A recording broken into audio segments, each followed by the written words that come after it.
อยู่กับอนาผัวเก่าเนาะเดี๋ยวเลิกลากันไปแล้วผู้ทั้งน้องๆเพิ่นพร้อมด้วยแม่น่ะพากันมาขออาศัยที่นี่คือที่ของป้าที่ดินนี่เป็นดินของผัวป้าได้เลยจนว่าเต้พาเข้าพาน้ำใส่กันตัวนั้นยังถกน้ำแกงหัวตะกี้เห็นได้ทอกน้ำแกงฮดผู้ทอกน้ำแกงเสือที่ว่าไปดำให้ดำหน้าไฟใหม่บ่นี่ไผ่น้องมันนั่นมันจุใส่ฮะมันขี้ดื้อแล้วมันจุช่องเบิ้งเลยช่องเบิ้งเกณฑ์ทดสอบประจันติคือความคิดของเฮาดอกลูกกันคือเฮานี่ก็พอแล้วบ่ไหวแหละแต่ปากผู้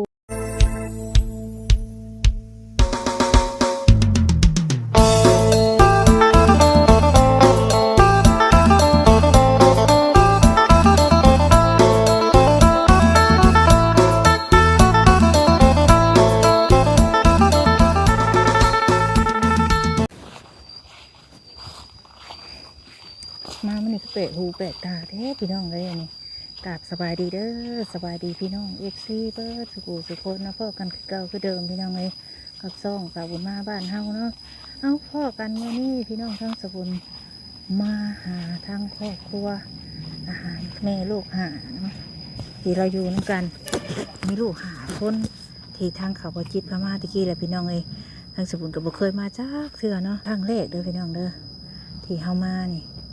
เดี๋ยวเขาไปเบิ่งน้ำกันพี่น้องไปถามเบิ่งก่อนรายละเอียดเป็นจังไดว่าทางเฮาก็ยังบ่เคยมาจักเทื่อพี่น้องเอ้ยใส่อันนี้บ่ใส่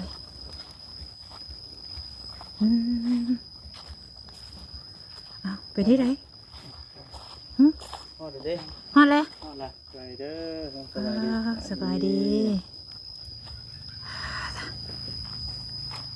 ให้เปิดจิตนี่ทำงานของงานคนนี้เด้อฮะงานกับการสบายดีมานั่งพี่ฮะดีนั่งคุยกับเพิ่นเลยเอาสบายดีล่ะสบายดีฮะอยู่ผู้เดียวนี่บ่คนเดียวไผใส่ยืนอยู่นี่มูน้องเป็นซื้อแจ่มใช่สาคือว่าอยู่กันหาคนมีผู้เดียวนี้คนเดียวไปรับจ้างไปรับจ้างเบิดแล้วไปรับจ้างเบิดแล้วว่าสันเจ้าอยู่ผู้เดียวแม่เจ้าได้ซะแม่ก็ไปสร้างว่าแท้นี่มาในแม่มานั่งนั่นในแม่ข่อยสิถามเจ้านี่ถามใครนะถามเจ้านี่แล้วจังสิได้ฮู้เอา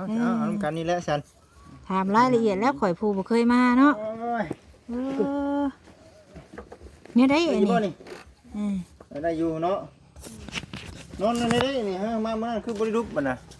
เน็บใจให้นี่ย้อนลุกบ่อนนี้บ่นอน 3-4 คนนะ3 คนบ่หามนอนนี่นอน3 คนกันนะมุ้งนอน3 คนนี่ดิพี่น้องเอ้ยเนาะแม่นอนใช่ไหม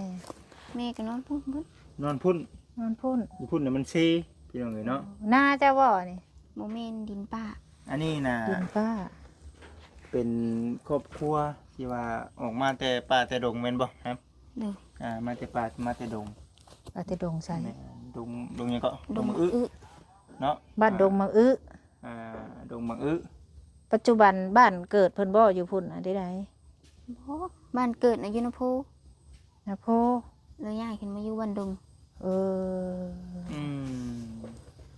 เนี่ยมาอยู่บ้านดงมังอึดิก็ได้เอิ้นว่าดงอึว่าตะกี้เนี่ยเพิ่นอยู่น้ำพ่อเนาะถามเนาะพ่อเก่าเนาะแม่นบ่พ่อเก่าอยู่นำกันมันคือต้องกันปุ๊บมาบัดเลิกลากันเนี่ยนะครับวันพ่อเก่าอันที่อยู่ปัจจุบันนี่อยู่กับพ่อใหม่บ่พ่อใหม่ก็ชอบบ่ได้อยู่ใช่มั้ยนะแม่นบ่อยู่กับไผสาซุมื้อนี่อยู่กับแม่มาพ่อใหม่นี่จักเดือนก็พ่อใหม่นี่ครับพ่อใหม่เอาหอดเดือนเดียวเอาเดือนเดียวแล้วป้ากันบ่เดี๋ยวนี้บ่ได้ป้าเดี๋ยวนี้น่ะเพิ่นก็ยังบ่ได้มาบ่แต่บ้านเพิ่นน่ะมาวันนี้เพิ่นก็มาส่งกันแล้วเพิ่นก็เมื่อ ไปมาๆมึงได้ผัวใหม่ยูซีเพิ่นก็คอมเมนต์อยู่ว่าฉันนั่นน่ะตัวนี้เด้อสิเว้าแบบรายละเอียด ได้ละเอียด คือเพิ่นนี่ตะกี้แต่ก่อนน่ะอยู่กับอนาผัวเก่าเนาะเดี๋ยวเลิกลากันไปแล้วผู้ทั้งน้องๆเพิ่นพร้อมด้วยแม่น่ะพากันมาขออาศัยที่นี่คือที่ของป้าที่ดินนี่เป็นดินของผัวป้าได้เอ้ยมันเป็นดินของอันนั้นนะเด้เนาะ แม่นดินของป้าว่าเป็น แม่ คือชุมพลนี่บ่มีดินนอนตอนเนี้ยให้หน้าตะกร้าก็บ่มี แม่บ่มีบ่หำเนาะ บ่ พอ บัดนี้น่ะพอมาอยู่นี่ก็เลยน่าจะ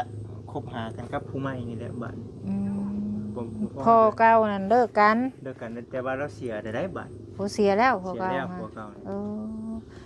บักหลาซื้อใดก่อนยังบ่ได้ฮู้ถามซื้ออยู่ ซื้องาน เท่างาน งาน แม่น โอ้คือสิมีงานเฮ็ดตลอดเด้เนาะ พอจังมายามใดบ่พอจักเทื่อ เท่างาน อายุจักปีล่ะ 14 ปี 14 ปี โอ้ มานี่ก็บ่เสียนเพิ่นมีเวียกแน่แล้วก็เอ้ยบุญเพิ่นก็มาเป็นครั้งแรกพี่น้องเอ้ยเนาะก็เลยพาเอ้ยบุญมาก่อนว่าซั่นเรื่องราวก็ตะกี้โว้ยนั่งเฮียงกัน 4-5 คนซะร้อยอยู่แล้ว แต่ว่ามามื้อนี้บ่เห็นผู้เดียว ไปรับจ้างดำนาบ่ โดย แต่เจ้าน่ะบ่ได้ไป เจ้าบ่ได้ไปเจ้าน่ะ บ่เฮาบ่ได้ไป เป็นได้เจ้าจังบ่ไป บ่ไปเฮาอยู่เฮือนหั่น อยู่เฮือน อืม เครื่องโคงนี่เอ้ย ต้องมีผู้อยู่ แม่ อันนี้ไฟใส่อันนี้ไฟไม่ใช่ ไฟลุก ไปลง โอ้ คือตะกี้น่ะคือเว้าแน่เนี่ยเป็นบ่อนเพิ่นเฮ็ดเดือยไม้เดือยตอก โอ้เป็นห้องไม้บอลเฮ็ดด้วยไหม แม่นคันสิพากันไปปบนอนอยู่พุ่น4-5 คนบัดทั้งนั้นก็เซแล้วนะเฮือนนั่นก็ได้มันเต็ม แล้วมาบวกกับมันมีกระดานไผ่ก็เลยตัดสินใจ บอลมีเสียบไฟ อยู่พุ่นบ่มี บ่มี โอ้ นี่แหละเรื่องราว โอ้อยู่บ้านเกิดเมืองนอนบ้านนาโพนี่ก็บ่มีให้บ่มีนาบ่มีดินดอนบ่ล่ะ บ่มี อืม อืม เพราะว่าผัวเก่าเพิ่นพ่อเก่าเพิ่นตะกี้น่ะหนึ่งคือตะกี้ว่า อันนี้จากคำว่าของทั้งน้องๆเพิ่นเด้อบ่เฮ็ดหยังแม่นบ่ครับ บ่ บ่เฮ็ดหยังเด้ อืม มีแต่กินและนอนเอาไปมาพิดเถียงกัน แม่ก็ได้ปะ แม่นจนว่าเต้พาข้าวพาน้ำใส่กัน แต่ ตัวนั้นยังถกน้ำแกงหดหัว ตะกี้เห็นได้ ทอดน้ำแกงฮดผู้ ทอดน้ำแกงลาด สร้าง ตอน ว่า น้ำแกงน่าหัวน้องๆเต้พาเขาขอม หมดฝนตกได้พากันนอนอยู่ใช่จ้ะ อยู่นี่ล่ะ อยู่ ต นี่ กก็อยู่นี่แหละ ทางนี้มันบ่หัวเฮาก็ยับมาอยู่นี่ อย่ามาอยู่แบบนี้ นอนน้ำนี่น่ะ3 คน 3 คนคันนับแต่น้องนะมีแต่มีแต่เฮากับน้อง2 คนกับอันเท่าเอ็น เท่าเอ็น นอนนี่นะ อ่า แม่น่ะนอนพุ่น น้องเพิ่นเบิดแม่กับน้อง3 คน เออรวมทั้งเบิดนี่มีกันจักคนพี่น้อง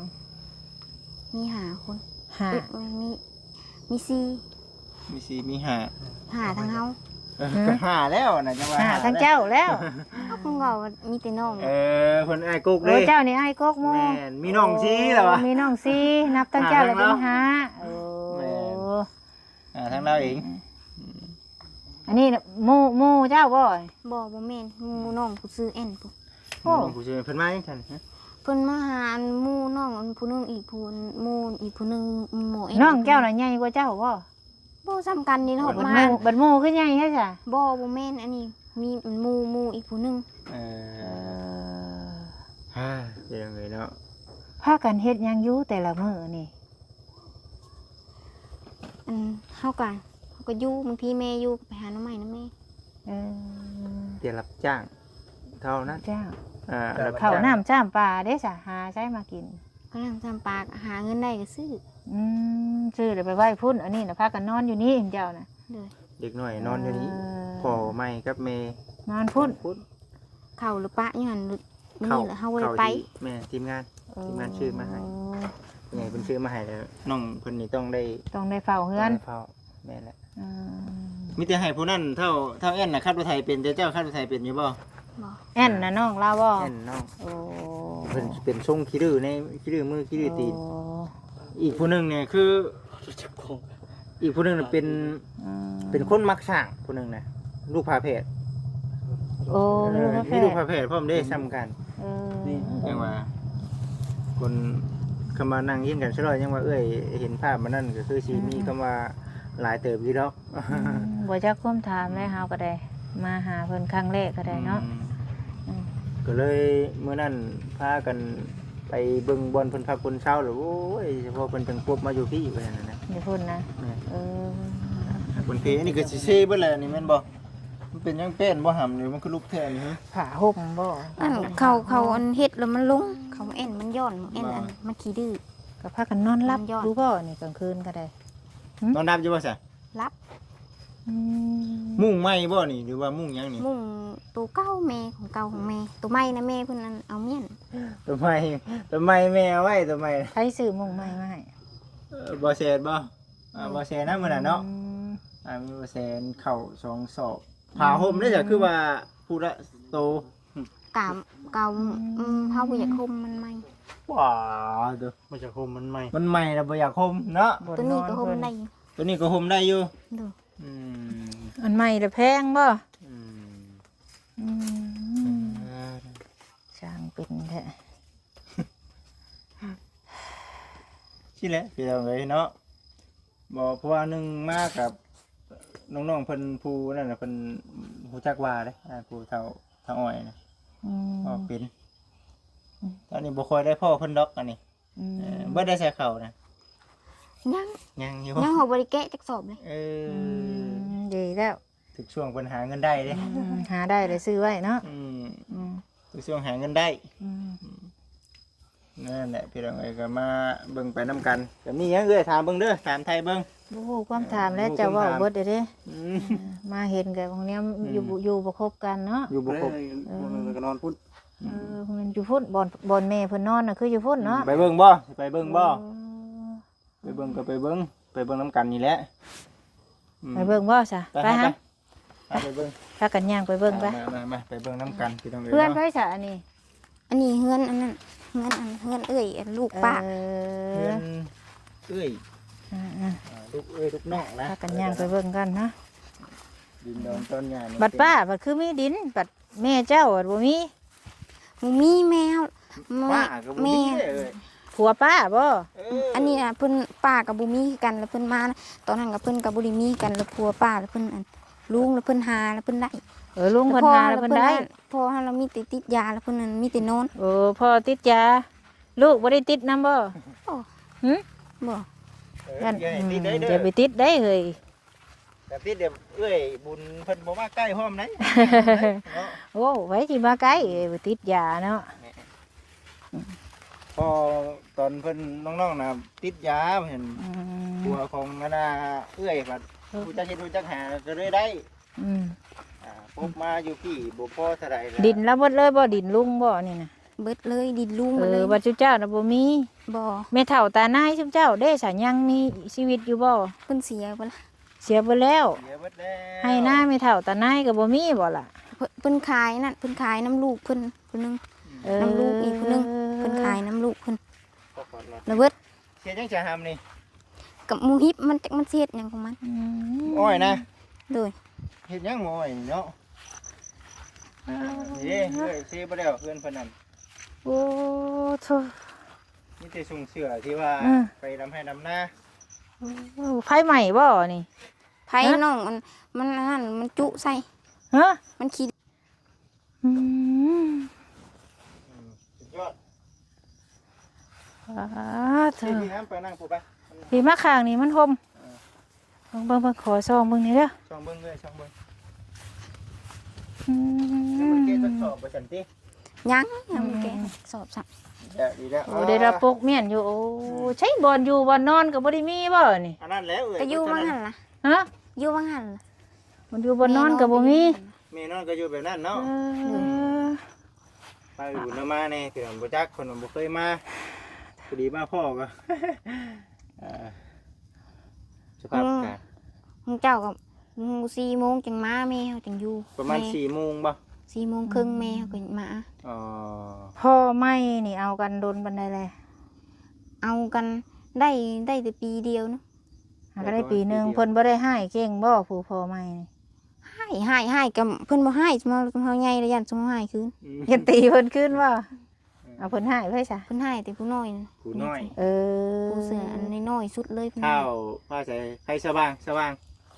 เห็นบ่ สว่างโดย แม่ เงินชูเจ้าเพิ่นบ่กล้าให้เพิ่น บ่ ยัน ให้เพิ่นให้กันบ่เอ็นยังบ่กล้าให้มันขี้ดื้อบ่เอ็นให้ก็มันเถียงตัว อืม อืมบ่เป็นพ่อเฮาได้บ่ได้เนาะ แล้วเว้าอยู่เลยอ่ะแบบนี้เขาบ่มักเลยว่าซั่นนะ เออผู้น้องมันบ่ มาเฮ็ดกับน้องกับหนุ่มเฮาแบบนี้ว่าซั่นนะ อืม คือสิแบบบ่เข้ากันปานใดแหละก็พอใบเบิ่งครั้งแล้วว่าซั่นนะ เออแนวมันเด้พอหน้ากับลูกหน้ามันก็บ่ค่อยนั่นปานใด ใช่กันสิเอาผู้ใดมาก็มาเบิ่งว่าเขาสิมักฮักลูกเฮาซำใดเนาะตัวนี้แหละว่าก็เอาขอให้ฮักเพ่งกันนั่นแหละบ่ได้ว่าให้นั่นกันดอก จะแล้วแต่เพิ่นเนาะ อืม ชีวิตของเพิ่นเรื่องส่วนตัวของเพิ่นอยากเอาก็เอาอืม แต่ว่าผู้เป็นลูกนี่งอมๆแง้มๆแม่นบ่ครับ เลยมันหวานใจมากนะให้อยู่เฮือนเพิ่น เออกระชอบเข่าอยู่นี่ ผู้สบเขา อื เนาะ ม ตัวนี้แล้วจ้ะ อืม เอ้ยถ้าเรื่องที่เรื่องทางเด้เป็นได้ใด เรื่องที่แม่ไปถามฮะ อ่า แม่ยังบ่ทันได้ไป มันไม่ได้ไปอยู่ เพิ่นถามก็ถามแต่น้ำป้าถามแต่น้ำป้าแล้วเพิ่นสิขายให้พ่อลมเฮือนเพิ่น เป็นเว่าเนี่ยเป็นว่าสะไรนะ จากน้ำแม่เฮาก็ บอก อืม เพราะว่าอันนี่ก็บ่ได้มีงบเราเลยแต่ว่า ถามไว้ซื่อ ถามไว้ เอ เนาะ อ ไว้ถ่ายให้พอดีลมเฮือน พอดีลมเฮือนหลังหนึงเพิ่น อืม เพิ่น นอน อันให้ทางกุกตะคามเพิ่นให้ทางกุกตะคามพังเฮือนเก่าเพิ่น กกตะคามทางพุ่นได้เนาะ เดี๋ยวไปเบิ่งนะบ่ อืม แม่ไปเบิ่งแล้วแม่ เออ เขามองเฮือนเก่าตอนมาอยู่กับพ่อละ มาอยู่กับพ่อเก่าตะกี้นะ โดย อืม ลูกหาคนนี่พ่อเดียวกันเบิดเลยบ่ แม่ พ่อเดียวกันเบิด พ่อเดียวแม่เดียวเบิดเลย โดย เอาพ่อใหม่ยังว่าทันได้มีลูกจักคนบ่ มีกับเพิ่นบ่เอามาเพิ่น ลูก ให้อยู่นํเพิ่น บ่ลูกใหม่ลูกกับผัวใหม่เพิ่นนี่ ลูกกับผัวใหม่นี่ แม่ของเจ้านี่ บ่เพิ่นบ่เอา เออ พ่อน่ะเพิ่นยังเอาอยู่พ่อใหม่น่ะแต่แม่เพิ่นบ่เอา บ่เอา แม่ว่ามันหลายคนแล้วแม่ อืมบ่มีแนวเลี้ยงเนาะ โดย ลูกเราก็หาคนบ่ติแล้วเฮ้ย ลูก5คนสิเอาเพิ่มอีก6คนเลยบ่ติ เพิ่นว่าเพิ่นนั่นอยากเอาอีกคนนึงเพิ่น อยากได้อีกคนหนึง อืม พอดีเป็น6 เจ้าสิเลี้ยงไวบ่ว่าสิเด้อ โอ้ยเฮาเว้าแล้ว เจ้า แม่ สิเลี้ยงช่วยบ่ เฮาจนเว้านำแม่แล้วเฮาตอนนั้นแม่สิเอาเฮาว่าอย่าเอาแล้วแม่เฮานะ เออ เฮาเว้านี่แหละแม่ก็ยา ทุกข์บ่มีสิกินแล้วเนาะบ่ต้องเอาแล้วเอาซ้ำนี้ก็พอแล้ว แม่นอีเอ้ยเนาะ อันนี้เว่าทั่วเป็นจริงนะหาคน นั นะ บดูได้ลูกก็5คนเอา แม่น 6 7คนแหละเอากำเอาอีกคนหนึงพอดี8คนเลย อ่านอนกันจะคนหลังนี่นะ นอน3คน สาม ลูกอันคันรวมทั้งแม่น่ะ4 แต่พ่อนี่บ่ได้มาคู่มือบ่ บ่คันน้ำน้านี่เพิ่นมานอนกูมื้อคันบ่แม่นน้ำน้าเพิ่นมานอนกูมื้อเฮาว่าพี่ พ่อนะ เพิ่นว่านอนกูมื้อค่ะบ่แม่นน้ำน้านะวันหรือแม่ละเมื่ออันเมื่อดำน้านะเพิ่นละน้ำบ่มีแล้วแม่มา อืม คำมันน่ะน้ำมีนะแม่ของบ่มา บอก แม่ดำน้า พ่อไม่นะมีหน้าบ่ มีกับน้าเอ้ยน้าน้องเพิ่นพ่อไม่ก็ เออ บ่ได้แม่นน้าเพิ่น พ่อไม่เนี่ยคือถ้ายามดำหน้าน่ะเพิ่นเฮ็ดได้เพิ่นอยู่พุ่นบ่เพิ่นเอาแม่เมื่อ โดยเพิ่นเอาแม่เมื่อก็เมื่ออยู่พุ่น มาดับหน้าเราอยู่พุ่น อืม เอาคันแม่เมื่อพุ่นได้แล้วกลางคืนน่ะมานอนพี่บ่ กะนอนกับน้อง3คนนอน เอ เฮาก็ไปนอนอยู่พุ่น อ เพราะว่าเฮามานอนพี่บ้านเฮามันบ่มีมันสักเบ็ด อืม เพิ่นสร้างเบ็ดก็บ่มี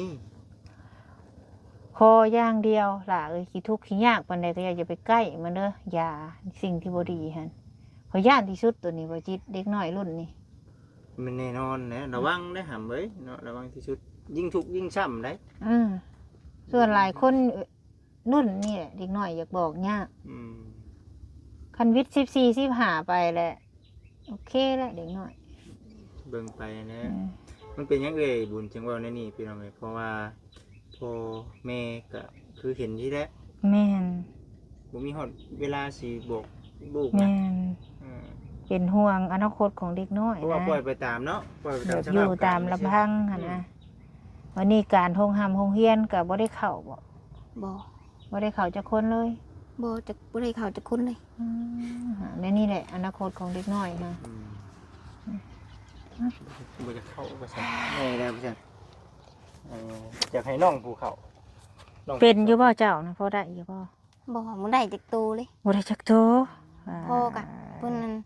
เพิ่นน่ะเป็นอยู่พอนะแต่ว่าเพิ่นอยากเอาเขาอยู่พอเก่านะตอนเฮายังน้อยๆซ้ำน้องอันผู้พาซื้อพาใส่นะ เอา แล้วแม่ละบ่ให้เขาแม่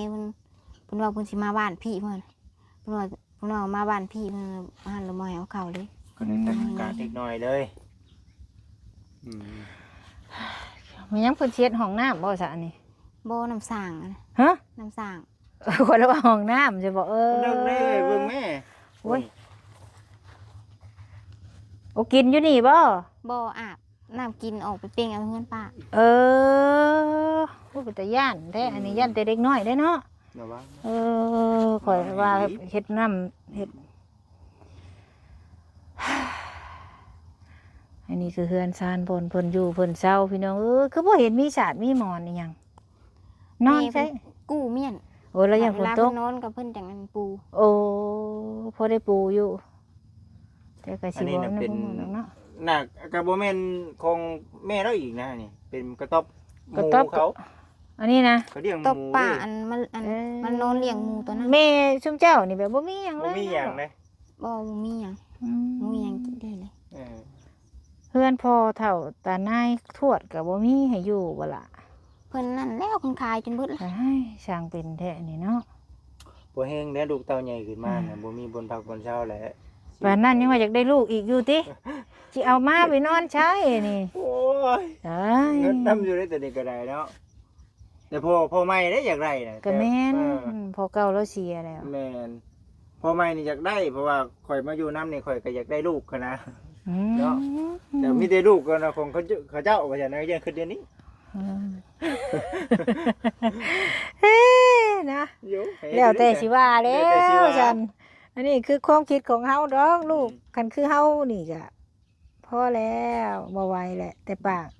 ผู้อยู่นี่ก็ยังสิบ่กุ้มเลยเนาะอ่า เบิ่งไปน้ำกัน ไป คำว่าทายจากนี้แหละข่อยก็จักสิว่าจังใด กูแล้ อืม มีอย่างกะจังหวะกันอีก จัง เทื่อ ว่ากันเนาะ แม่น อันนี้ ตัว ทาง เอาได้มาเห็นได้เรื่อย แม่นได้มาเห็นว่าเพิ่นบ่อยู่คบกันบาดนี้เออ เบิ่งยิงตามสภาพการมันนี่แห เอ ละ อ ว่า มาตอนนั้น4 โมงก็ได้บางทีแม่เพิ่นอยู่ มันก็ค่ำแล้ว4 โมงเนาะ 4 โมงเนาะ ข่อยก็เมื่อแล้วนี่ออกแต่นี่ข่อยก็เมื่อแล้ว ยังสิโน โอ้ ผู้ไกลซะ เพิ่นไปดำนาทุกมื้อติ บางบาดเพิ่นแล้วกะบัดมีหม่องไปกะเพิ่นกะ เขาจ้างแนวใดอยู่พี่ล่ะ เขาจ้างคันผู้ใหญ่วัน200,000 อื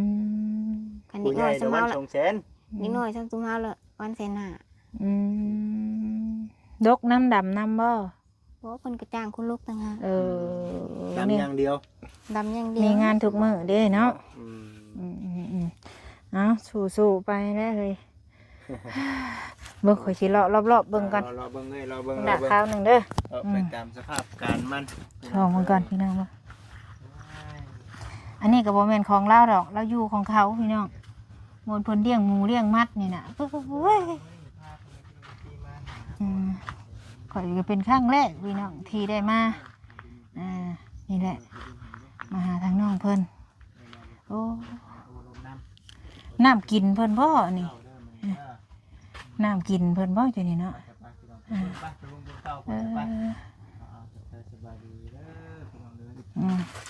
น้ำกินบ่อัดเมียนี่ล่ะ บ่น้ำใส่ ใช้แค่น้ำกินจ้ะ น้ำกระ อื ตุก มบ่อนแม่นอนอันนี้เนาะ ลูกนอนอยู่พุ่นเดี๋ยวสิพาไปบ่อนลูกนอนอีกบาดนี่นี่คือแม่นอนอยู่นี่แต่ว่าบ่แม่นบ่อนเราเด้อพี่น้องเด้อเป็นที่ดินดอนตอนหญ้าของผู้อื่นพี่น้องเอ้ยมาน้องยังก็ซื้อเจ้านั่นล่ะ น้องงาน น้องงานเด้อพี่น้องเด้อเนาะมื้อนี้ก็มาครั้งแรกพี่น้องเพิ่นมีกันอยู่5พี่น้องแต่ว่าพากันไปดำนาไว้แล้วกับแม่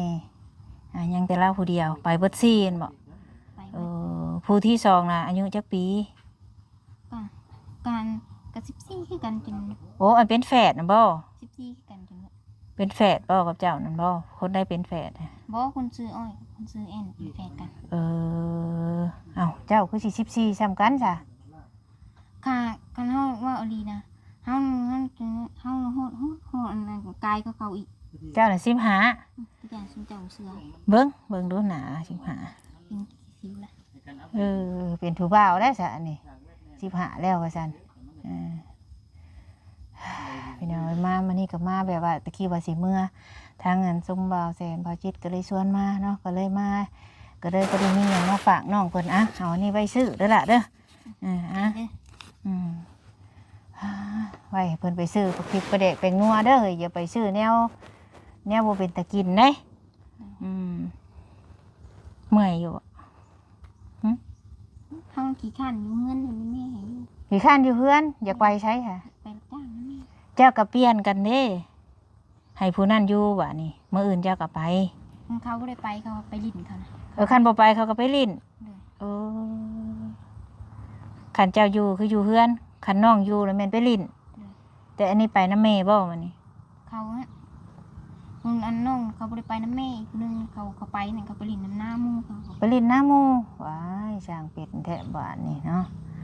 เอาสั่นพี่น้องเอ้ยจังใดก็สำหรับคลิปนี้ก็บ่มีหยังล่ะดอกแวะมาเยี่ยมยามทั้งครอบครัวแม่ลูก5คนลูก6 7ทั้งพ่อเลี้ยงเนาะจังใดก็ให้กำลังใจเด้อพี่น้องเด้อมื้อนี้ก็เป็นครั้งแรกที่สิได้มาเนาะทั้งเจ้าบุญก็